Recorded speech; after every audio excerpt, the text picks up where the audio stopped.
नमस्कार दोस्तों, जय श्री राम। तो आज हमारी सोसाइटी में रामायण का पाठ पढ़ा जा रहा है। तो आज मैं आप लोगों को दिखाऊंगा कि हमारी सोसाइटी में रामायण का जो पाठ पढ़ा जा रहा है उसकी एक छोटी सी झलक है।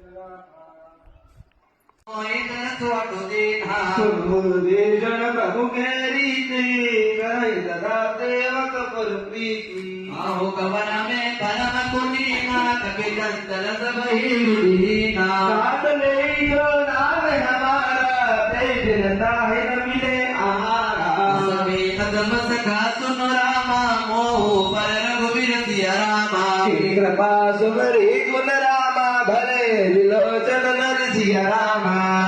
हो स्वामी विसारे फिरे देखाए न होई दुखाई ध्यान धन स्वामी विसारे फिर फिरे देखाए होई दुखाई उन्हें सब कथा विभेदन काये देवी जनक सुता तहराहे सब हनुमंत गान भ्राता देख चाहो जानकी माता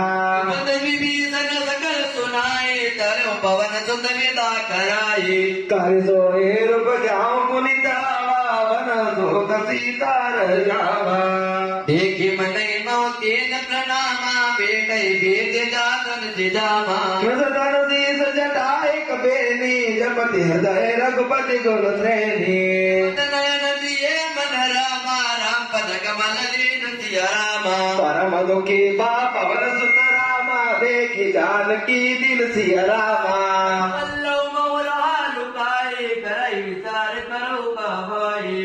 तर पल्लव मोर लुगाए करे विचार करो का भाई तई अवसर रावण दावा संग नारी बांकी बनावा गलती तही समुझावा साम दाम भय भेद दिखावा रावण सुन सुमति ध्यानी मंदोदरी आदेश बरानी तव अनुसरि करहु पन मुआ